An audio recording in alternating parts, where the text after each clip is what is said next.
My name is Jon Raymond Fallows. The service I was in was the Air Force. My number was A111496.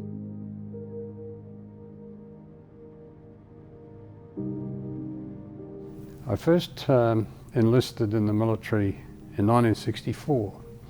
I had an application in for the Navy, but because I'd had infantile eczema and asthma, they wouldn't take me. So I walked across the corridor to the Air Force office and I said, "Will you take me if I've had asthma?" And they said, "Sure thing, boy, come in." So I joined the Air Force, which really was the best thing I ever did. I joined on the 9th of March 1964. Upon enlistment, we went to Wagga in New South Wales, where the RAAF establishment for training is called the Royal School of Technical Training. We went down there and I started rookies there, recruit training unit, and I forget the number I was on, 663 I think it was. And during the time in Wagga, we were about there 6 weeks about, and we were moved, the whole of the RTU, the recruit training unit, was moved to Edinburgh in South Australia. So we went to Edinburgh in South Australia. We finished our training there, our recruit training there, and we came back to Wagga to start technical training. The training that I undertook was armament. So in armament you look after guns and bombs and basically anything that goes bang, including the systems, aircraft systems that is used to manage weapons on an aircraft. So I started my training as an armourer in Wagga Wagga. During the training time, we're sent to a unit for a bit of practical experience. So my unit that I was sent to was 3 aircraft depot, which was at Amberley at the time. So I came up here to Brisbane and I spent some time at Amberley and then back to Wagga for what they called a conversion course to armament fitter. And so once I graduated from armament fitter, which was 29 fitter course, recently had a reunion, I was posted to 482 maintenance squadron, which was at Amberley. And from there, after being in the maintenance squadron for some time, I moved on to the flight line. At the time, the aircraft were Canberra bombers, English electric Canberras, and I started to gain experience on the English electric Canberra, 6th Squadron. My son is currently in 6th Squadron. So that was really good because we did all the minor servicing on the aircraft. We did practice bombing down at Evans Head on the New South Wales coast. Looked after ejection seats, explosive canopies, bomb loads, anything that was associated with the armament on the aircraft. One of the things about the forces is there is this spirit de corps thing, which is sort of drummed into you in the beginning, which is not a bad thing, you know. I watch your back, you watch my back, sort of thing. And that becomes, you develop quite close friendships in that. Recently, as I mentioned, there was a reunion of 29 armament fitters course. It was down in Adelaide. Unfortunately, I couldn't attend because my wife was in hospital at the time. But most of those guys I still correspond with. So that's after 50 years.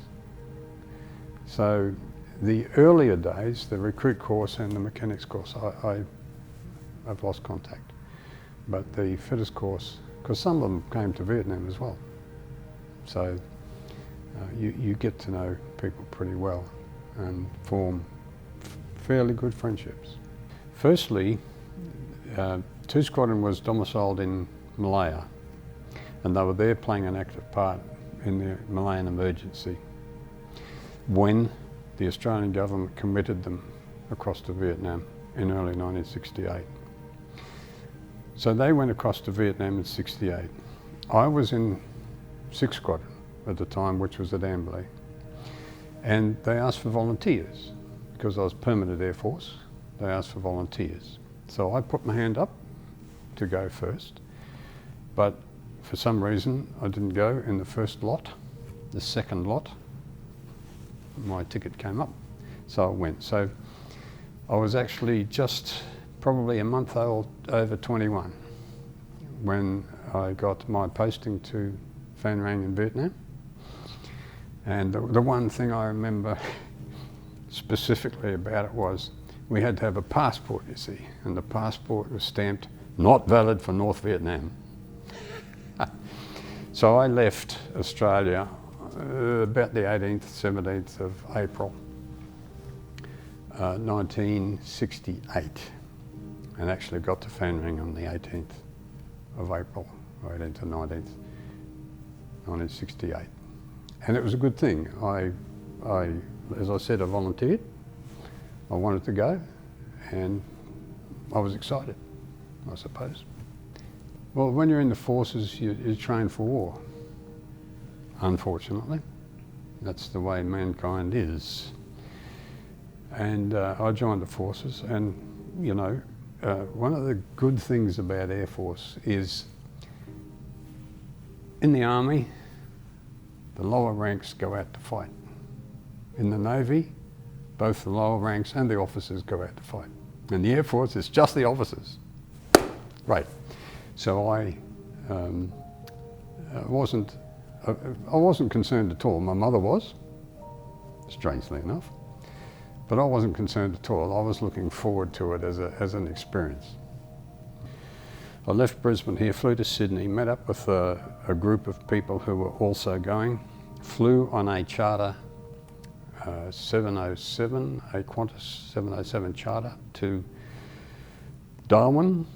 We stopped in Darwin to refuel, flew on to Singapore. We got to Singapore early one morning, and this is the really stupid part. Although we're going into Vietnam, we all had to carry like a Hawaiian shirt, right? So we had to put this shirt on because we didn't want, or the Singaporean government didn't want us to look like soldiers going to war, you see. So we all put this shirt on and we were herded into this place to have a meal. Now, we hadn't eaten since Sydney, and the other guys with me were a bit hungover, and I was hungry. So I sat with these three guys and I had their meals as well. It was great. We got back onto the aircraft, the 707. There's a long story in those 707s and the Australian government itself. But we got back onto the aircraft and we flew across to Ton Son Nhut.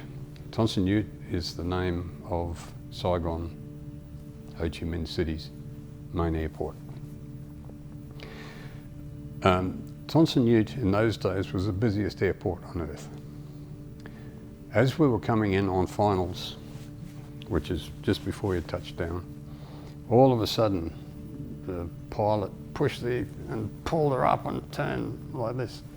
And I thought, you know, strange. But we nearly landed on top of a C-123. Busy airport. We went around and we came in again. We landed this time safely. And we were offloaded off the aircraft. The Army guys went their way. The Air Force guys, we went over to Checkpoint Charlie. Does that tell you something? At Checkpoint Charlie, there was basically nothing except an old DC-3, and it was hot on the tarmac in Vietnam. It was HOT, worse than out there today. And we sat under the wing of this aircraft for 6 hours. We had nothing to drink, nothing. In the end, I saw an Australian warrant officer, so I ran down and said, "Hey, mate," and he organised for us to get some refreshments. That's fine. After the 6 hours, or during the 6 hours, I counted 50 707s land, bringing troops in from Vietnam. 50 land. That was about the height of the troop build-up over there. It was just, honestly, it was busy, busy, busy. We waited, and eventually this C-123 taxied up. I'd never seen an aircraft in such bad repair. It had radial engines with 2 jet pods outboard. It had no wheel bay doors. Both engines were belching smoke. It had Royal Thai Air Force written along the side with the Thai roundel on the tail. And I looked at this aircraft and looked at my mates and looked at the aircraft. And this loadmaster got out, and he was wearing camouflage, but he's wearing a 6-shooter, you know, with the pistol and all the bullets and stuff. And I thought, what is this? And he said, phone rang. And we sort of looked at each other, looked at the aircraft, looked at him, and what were the choices, you know? So we said, yeah. So we got on the aircraft. We taxied out, stood there for a while because of the busyness of the airport, and then took off. During the flight, we lost a radial engine. I didn't know about that. The engine's running, the 2 jet pods are running for the whole way up the fan main. As we're coming down on finals, the loadmaster came out, and the rear loading doors are like a Herc, you know, they go like that. So he lowered this one away on finals to land. And there looked like a bunch of rags on the floor. And I thought, you know, not used to this sort of thing. And he picked up a shackle, it was a big shackle, and a rope out of this pile of rags, and he shackled it to the bulkhead. And as we landed, he picked up these rags and threw them out the back. It was a chute. It was a parachute. The reason, on those aircraft, they use reverse pitch on the 2 propellers to stop the aircraft. Just twist them and they stop the aircraft. But with one, and one was dead, you'd do a ground loop, right? So they threw the chute out the back to help stop the aircraft. And I just shook my head. I thought, what have I got myself into here? Anyway, we taxied in, and we were met by some guys from 2 Squadron, which was around the other side of the base, and a bus. So we loaded all our gear and hopped into the bus, and away we went to our billets, which was to be our home for the next 12 months. So that was my intro to Vietnam. I had seen some photos of the 2 Squadron domestic area. I had spoken to some of the pilots who'd come back. So I knew a little bit about what to expect, but really our domestic area that we had, which was on Fan Range Air Base, was really good. It was built by our Air Force's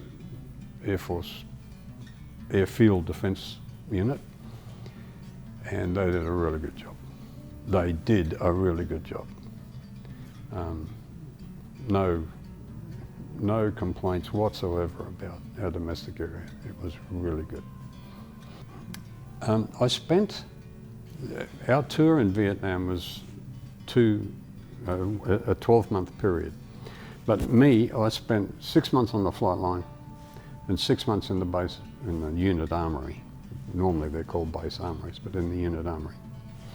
So for 6 months I was on the flight line doing minor aircraft servicing, bombing up, preparing the aircraft for a sortie.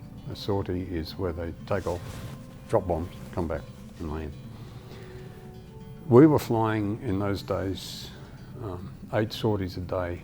In fact, for 4.5 years they flew 8 sorties a day. And in 1968 and 9 they flew 10. Our aircraft serviceability was 97%, which was excellent for a 20-odd-year-old aircraft. or a group of aircraft. So on the flight line, it was pretty boring sort of work. You'd go out, you'd get the bombs up, you'd bomb up the aircraft, you'd get it ready to go. The pilots would come out, you'd sit them in the aircraft, you'd help them with all whatever they needed to help, close the door, they taxi out, and away they go. That was pretty boring, it was repetitive. So our work was broken into a 12-hour day shift and a 12-hour night shift. So we had presence on the flight line 24. And normally the flight operations would start about 3 a.m. when they were doing what they call the sky spot bombing, which is basically a TACAN. They fly along at 20,000 feet, certain course, certain speed, certain heading. And a radar controller somewhere would tell them, okay, now, now, now. And they'd drop their whatever they're doing. And that's boring for the pilots. Later on, they got into low-level pinpoint stuff, which we were very good at. And there are some statistics in Mark, I forget his name, his book, that big book over there, about how successful they were in that sort of bombing. So the flight line stuff, the flight line work was just repetitive, day in, day out. So if we're on day shift, we'd do all the minor servicing, we'd bomb up the aircraft, get them ready. If we're on night shift, we'd do some minor servicing, but generally have a kip until 2:30, 3 o'clock, when the first crew would turn up and they'd fly away into the darkness. Daytime stuff was a little better. I enjoyed the daytime work a lot better because you could see what you're doing. And the missions generally are quite good. Fortunately, while I was there, we didn't lose any aircraft or anybody, so it was great. The armory, I was transferred into the armory, so my job in the armory was to look after all the small arms, because everybody's issued with a weapon when you're in a war zone. So looking after the serviceability of all of the small arms, doing the NATO ammunition returns. Every month we had to do a return to NATO to say how much ammunition we'd used, I think because the Yanks could boast.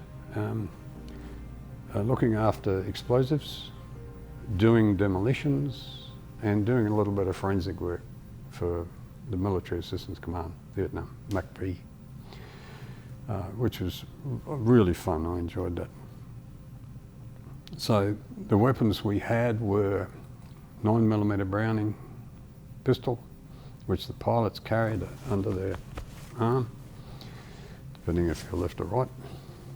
We had the SLR, self-loading rifle, which was an Australian variation on the FN, the Belgian FN. We had pump-action Browning shotguns. The ODGs had those, the airfield defence cards. We had M60s. If you see the film Rambo with one in each hand, it's rubbish, believe me. Because I used to pick them up and fire them, and hard to hang on to. So M60s, F1s, Owen guns, and a lot of Chi-Com stuff, Chinese Communist War, what we used to call Chi-Com. So there was AK-47s, Avtomat Kalashnikov, which was the standard issue for the North Vietnamese. Interesting gun. It's a very, very simple weapon, and I really like them. If you check out the internet, you'll find that there's over 70 million of those weapons have been made and used by various nations around the place. Estimates are up at 100 million as well. They don't quite know, but at least 70 million of these things. We had SKS, light machine guns, RPGs, all sorts of weapons. And there was also a lot of private weapons. Now, the Air Force themselves wouldn't like me saying that, but there was a trade in private weapons. And I was in a good position, so I'd buy them from MacV and I'd sell them to whoever wanted them, mainly Americans, because they were issued with the Armalite, the AR-15, which is the worst gun ever designed by man. It's a piece of garbage. They used to find Marines dead beside their weapons and they couldn't figure out why. Right. It's because the round used to jam in the breech and they couldn't get it out because of the turn bolt action of the gun. And they had to take the cleaning rod, which is in the butt, apart, screw it all together, poke it down the barrel and give it a thump to get the case out, put it back, pull the trigger, and it jams again the same way. Really, really dumb weapon. But that's what they were issued with, so they wanted anything else. M1 carbines, M1 Grants, whatever. So I used to buy them and supply them. Never made any money because, you know, I knew what the Armalite was like. And I wouldn't have a bar of the things. So I can understand why they wouldn't have a bar of the things. I used to do all the demolitions as well. We occasionally, not so much inside the wire, but outside the wire, the guys would come across unexploded mortars and grenades.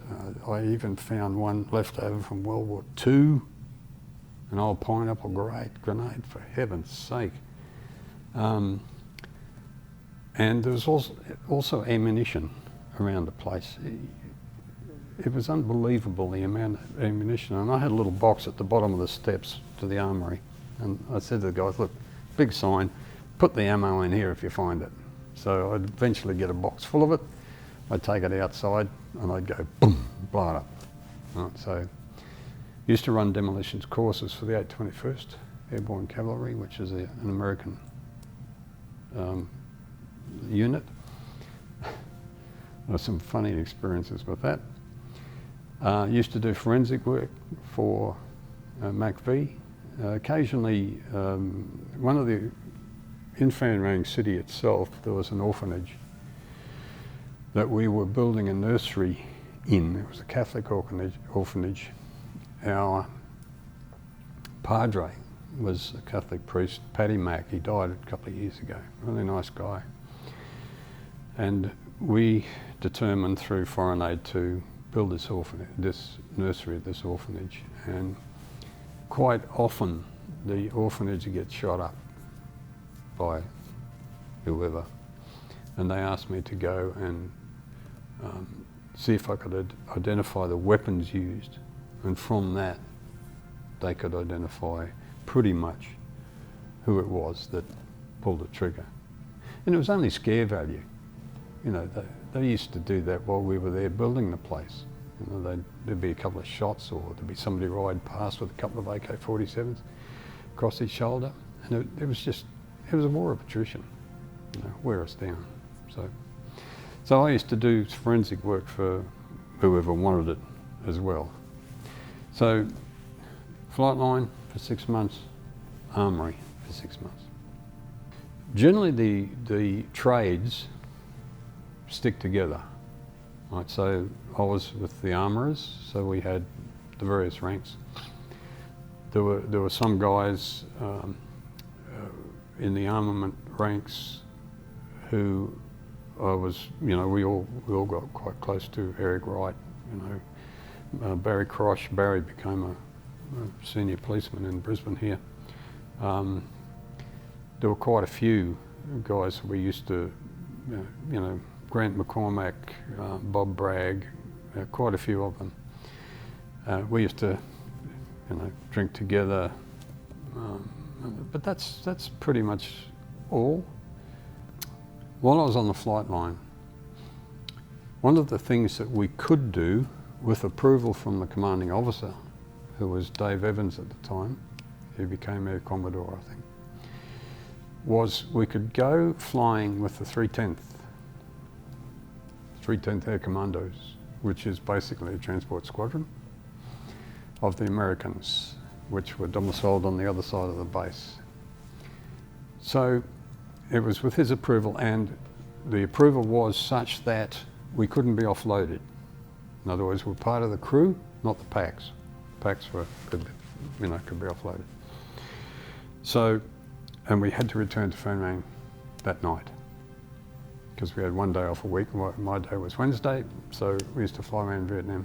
I used to fly around Vietnam with the same crew every Wednesday. So they'd come and pick me up at 4 o'clock in the morning. We'd go around to their crew briefing. We'd have a crew briefing. We'd go out as a crew to pre-flight the aircraft, and then we'd stoke her up and we'd taxi out and we'd do whatever we had to do that day. And it was fun. I really got around Vietnam. You know, I saw airstrip after airstrip after airstrip, and not much more, but it was good getting around. You know, we went to Bien Thu, we went to Ton Son Nhut, we went to some places I can't even remember. But one of the most memorable was Dalat. Dalat is up in the highlands of Vietnam, and we flew this particular day, Cam Ranh Bay, Dalat, Dalat, Cam Ranh Bay, Cam Ranh Bay, Dalat. Did it about 10 times. And we were taking military stuff up and bringing vegetables and lettuces and whatever back. Right. 130 degrees on the tarmac in Cam Ranh Bay, 68 degrees on the tarmac in Dalat. Now Dalat has a bit of a history. It's called Little Paris because when the French were controlling Indochina, they used to have their summer residences up there because it's nice and cool. And there's even an Eiffel Tower up there. It's still there to this day. And so it was really good, sort of flying up and around the place during those times. The other thing we used to do, as I mentioned, is the orphanage, building the building at the orphanage. Because I was the armourer, I used to carry the old Owen gun, the Australian Owen gun, which is they have a weapon called, we had one in those days called the F1, which was sort of a modification of the Owen, but the Owen was much more reliable. I used to carry an Owen gun when I was flying around with the Americans, and also a 9mm Browning pistol. They used the same ammunition. And so when we went into Phone Rang to continue the build of the nursery, because I carried a light machine gun, they used to say, "You're the guard," right? So I had to be the guard. So all the guys did the build, and I played guard because we had to have somebody looking out. And it was sort of a tense place because you never knew whether there was a booby trap or somebody going to take a pot shot at you, or, you know, we were on their turf. So we were behind their lines, if you will. It was very much it was called a police action, which is the most stupid thing ever. War is war. So I used to play the role of the guard. And one particular day, the road outside the orphanage was about as wide as this room, 20, 30 feet, not very wide. And there was a road. And I just happened to walk out the gate, and there was a guy riding a push bike coming down. And he had 2 bandoliers of AK-47 ammunition and two AK-47s over his shoulder, riding his bike toward me. So I just turned my F1, my Owen gun toward him, but I couldn't shoot him. This is how stupid it was. In World War II, if I'd have been a US soldier and had been a German come down, no problem.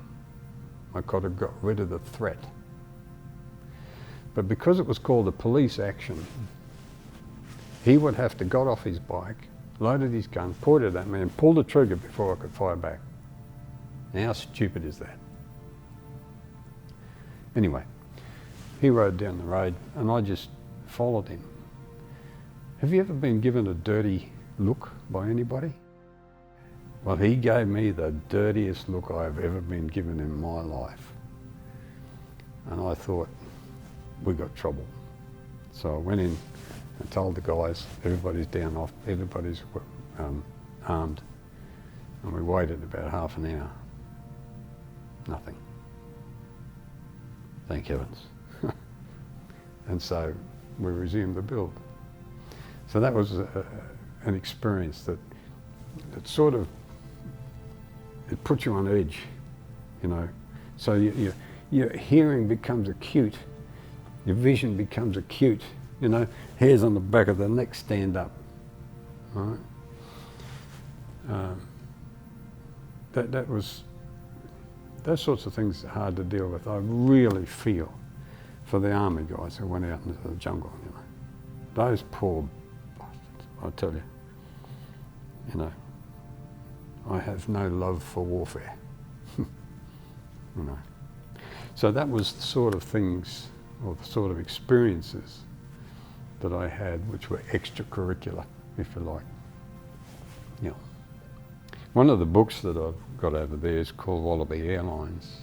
35 Squadron were in Vietnam a lot longer than the Canberras were. And they used to bring us our mail. So the mail was delivered into Vietnam, I assume, into Vung Tau, I don't know. And then flown up to us, and we always knew when they were coming in, because the Caribou aircraft, de Havilland Caribou, has a very distinctive sound. And so you could hear it. You know, hey, Wallaby's coming. And so we were all excited because we got mail from home, you know. So, you know, I was writing to parents, obviously, and I wrote to a friend of mine's sister. He was an engine fitter.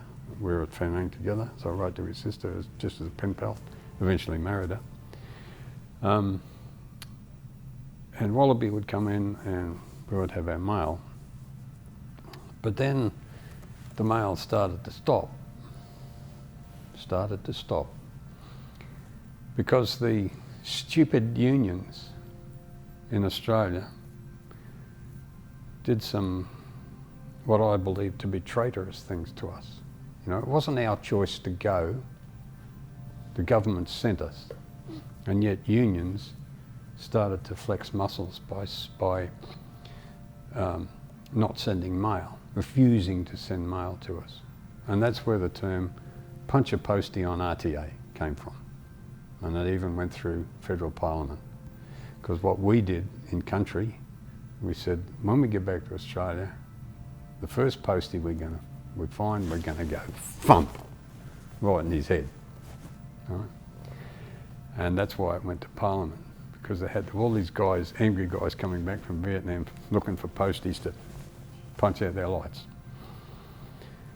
Well, eventually that was overcome through some sort of negotiation. But one of the things that the unions did, which I thoroughly deplore, it was while the Perth was off the coast with the US 7th Fleet, they commandeered a ship. There were two supply ships. One was called the Japarat, I forget what the other one was called, but they commandeered a ship, filled it up with medical supplies and sent it to the north. Now to me that's treason. They were aiding and abetting the enemy. When the ship got off the coast where the US 7th Fleet was, and the battleship New Jersey, the Admiral of the fleet, being a very wise man, dispatched the Perth to intercept, turn it around or sink it. And so after no response on radio, after one shot across the bow, that ship turned around and went back to Australia. And we were all saying, sink the bastard, you know, but that's not how it happened. Fancy doing something like that. Well, the unions were involved on the waterfront and in the movement of anything. around the country, mail or goods or whatever. And they decided after a period of time they didn't like what was going on because their mates in the Labor Party were commies, and we were fighting commies, as it were. You know, they decided to become tacit combatants and stirred up a lot of trouble. They should have been taken out and shot. Honestly. You know, think about it logically. When your own people do that to you and aid and abet the North, there is a problem. So, punch a postie on RTA was just a thing. We would have, but by the time I came home, there was no necessity. However, the sentiment in Australia had very much turned against the war, and the Labor Party was in power at the time, and they treated us very, very badly. I came home because I was medevaced. So I flew on a Herc to Malaya and then to Darwin and to Sydney, Richmond, because I was going to 3 RAAF Hospital. Brought all my gear with me, went to 3 RAAF Hospital. After they discharged me from 3 RAAF Hospital, I asked for a posting back to 3AD, which was out at Amberley, number 3 aircraft depot. And that was it. That was my return to Australia. Nothing. And that's what it was in those days for all of us. Flight back to Australia, get out of the aeroplane, walk across the street, nothing. You're a civvy, essentially. Right. I was in Sydney with a friend of mine, Grant McCormick, I beg your pardon. He was in Vietnam with me. And I went to his place, and there were protests on the streets in Sydney at the time. So we gave the protests a pretty wide berth, and I just kept driving south because I wanted to go to Tassie. So our reception, thanks to the Australian Labor Party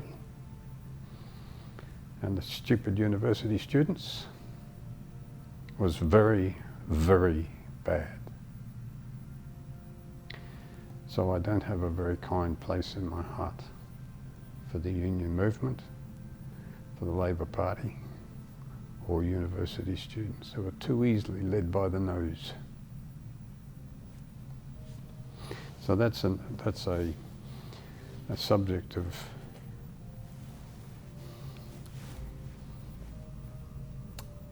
how would you put it? It just affects you, you know?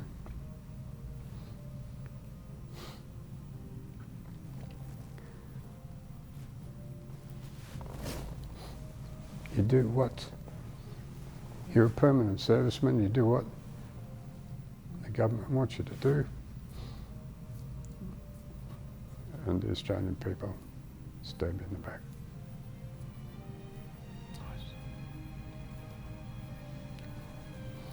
Sorry about that. We were using an American bomb called an M117 bomb, 750 pounds. And the bombs themselves were assembled halfway out of the bomb dump by a crew, and they'd put the tail on. The tail was about that long. And if you knew how to handle these things, they were easy. On a bomb trailer, little bomb trailer about that high, so they're easy to handle. This particular day, one of our bomb trailers fell apart or something, and the bombs came on the back of a semi. And so you're leaning right down. And I had my back. I bent over and couldn't get up. It was as simple as that. Just one of those things which you can do coughing. You know. Anyway, the medical officer said, "Ooh, don't like the look of that." So he sent me over to the place to get an x-ray. There was a very, very good medical facility at Fenring. It was brilliant, actually. Sent me over to get x-rays and whatnot. And he said, I think you're going to have this operated on. I said, oh goody. And so he sent me home.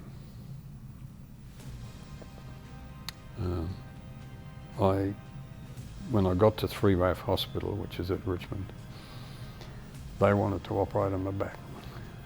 I said no. The reason I said no is because my dad had had 2 broken backs in his working life. And he said, whatever you do, don't let them touch your back. They don't know what they're doing. Those words rang in my ear. So I said, no. And they were, admonishing me for not doing the right thing. I said, look, I'll just live with it for a while and see how it goes. I went to a chiropractor and he fixed me. End of story. I've been right ever since. That's 50 odd years. That's the true story. Just unbelievable. I went back to 3 Aircraft Depot at Amberley. I spent the last 8 months there. I got a discharge from the Air Force only because of an officer, a navigator who'd been grounded. He was put in charge of 3 Aircraft Depot and he knocked us. There were 28 points you could get on a performance appraisal. He knocked everybody 14 points. And I said, and I walked in to him and I said, you are an idiot. I'm getting out of this Air Force. Stick it where it hurts. And I left the Air Force just because of that stupid man. He was grounded, you see. A navigator grounded, he's got no job. So he took it out on everybody in the unit. And I didn't have the time to do what they call a 12A12, which is a redress of a grievance in those days. I thought, idiot. And I left. So I was welcomed home by my family, of course. And I had made arrangements to meet my mate's sister in Tassie. She was the engine fitter who was on the same in Fanrang. Jack Wesley, he's dead now, he died many years ago. So I drove down to Tassie, passing through Sydney, like I said before, and I met up with Vicky, her name was, who lived in Launceston, and eventually we got married.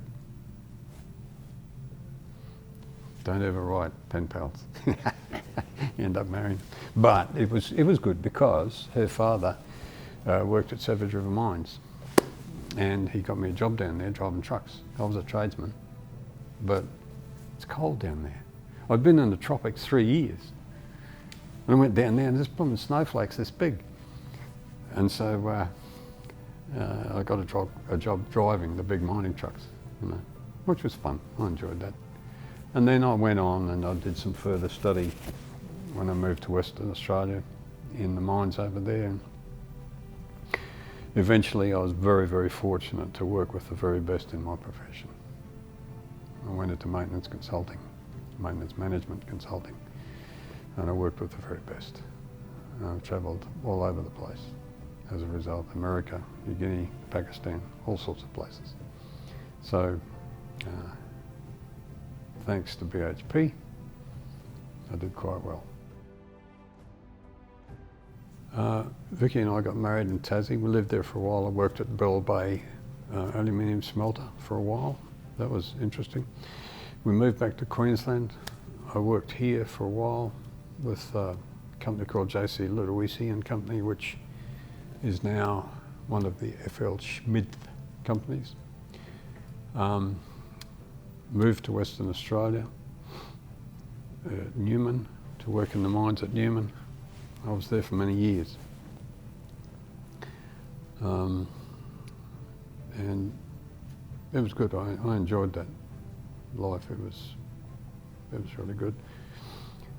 Came back to Brisbane when Vicky got cancer.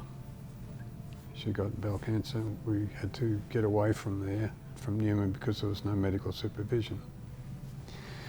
So we came back to Brisbane and she subsequently died. So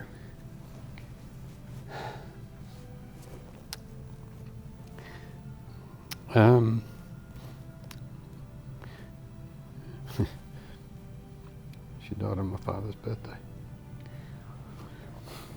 Sorry. Anyway, the chemist who was supplying me with morphine for her, I eventually married. Supply morphine. No, not really. She was a chemist in the chemist game, and she and I married sometime later. I have, yes, my son, my natural son, is a sergeant. He's the quality manager for 6th Squadron. Squadron I was in about 100 years ago. 6th Squadron is now the Growlers. The FA-18's modified. They're electronic warfare machines now. I was out there the other day, by the way, with a friend of mine who's a farmer, beef farmer, and he'd never been near any military stuff before, and we took him right out the flight line to the end of the flight line while 7 of these things took off. And he was just over the moon. He thought, this is fantastic. Well, you know, I'm no stranger to a flight line, but I would be a stranger these days because it's changed dramatically. But my son is the quality manager for the Growlers and 6th Squadron, and my other son, my stepson, Sharon's son, is actually a flight lieutenant in the Air Force. He flies Hercs, the J model Hercules, and he is currently at Richmond on a project to modify the avionics of the J models from the old to 737. And he was recently a pilot for Virgin 737, so he knows the system. That's why they asked him to go back. So he's flying, he's back on a Hercules Squadron. So we're tied to the Air Force, a little bit. War is utter stupidity, to answer your question about the effect of war on me. War is utter stupidity. I know there have been wars down through the ages. There's even a place in the Bible when it says, and it was the time of year when the kings go out to war. Hey, wait a minute, you know. There have been wars down through the ages, and I suppose it's a way to cull the population. But it's an awful way. I think I went over pretty angry, came back a pacifist, and pretty much against any form of hurt against other people. You know, we can hurt people in a lot of ways. Guns is quite physical, but we can hurt them mentally as well, you know, through things we say, things we do. Its impact has been lasting. I suppose you could say it's had a mental effect, because I have been diagnosed with PTSD only a couple of years ago, because there are certain situations you just can't handle, you know. I was talking before about spaghetti westerns, you know. I can handle spaghetti westerns, I can handle comedies, and I can handle animations. But anything else, I will run away. I cannot handle anything with drama in it. So that's the effect it's had. Although my sons are in the Air Force, I still don't like the notion of war. You know, this recent thing about having those guys up on or this inquiry into war crimes. Tripe! Absolute tripe. Because war is war. Kill or be killed.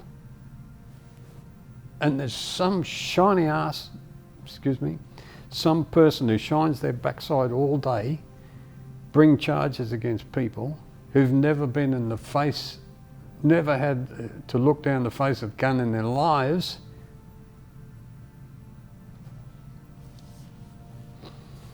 Stupidity. And the stupid government politicising it. Goodness me. You know, what have we come to in this nation, and America's worse, you know. No fan of Scott Morrison for what he's done. And I'm not a Labor voter or a Liberal voter anymore. So it's had quite an effect. It's had quite an effect. And I hope that I have lived my life in a way where those effects have not come to the fore. You know? It's hope. Anyway, that's how it's affected me. As you can see, it still affects me. But nowhere near as bad as some.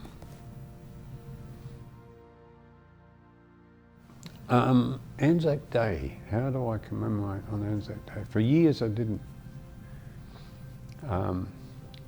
I took advantage of the public holiday, but I didn't at all. But I guess as I've got older, I start to. And one of the things that's of interest is the fact that I never come into the city. The city's a waste of space. So I always go to the local. But it's been quite amazing because, you know, 10 years ago, at the dawn service, you'd get a couple of hundred. Good. The last one I went to at Kalanga, little out of the way place, there were 5,000 kids, the lot. And I thought, wow. And it was great, you know, all these people. And then of course the RSLs have their thing to up and feed and whatever else, which you get involved with. Then there's a march, probably at 10 o'clock. So I always go in the march now, when we're not COVID restricted. Bullshit.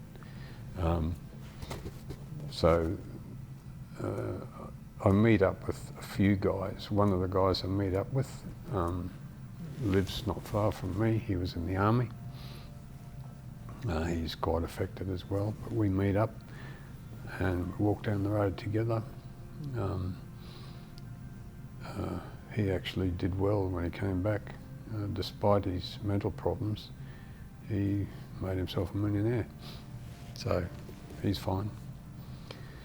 And you meet up with people, and you know, I did come in at one stage to the Squadron reunion, but that was, unfortunately, that wasn't a very good experience.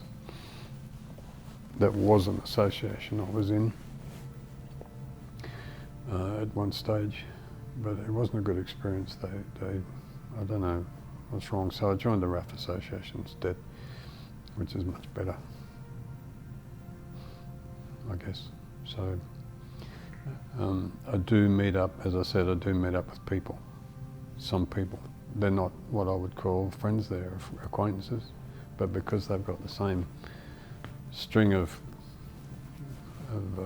medals and things that I've got, and there's some camaraderie there, you know. Yeah, so that's about it. Anzac Day is not a big deal.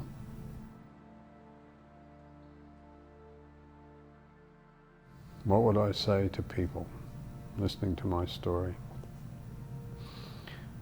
pretty much just one thing. Think. Think long and hard about the things you want to do, particularly military. Think long and hard. Unfortunately, the military teaches not to think. Just follow orders.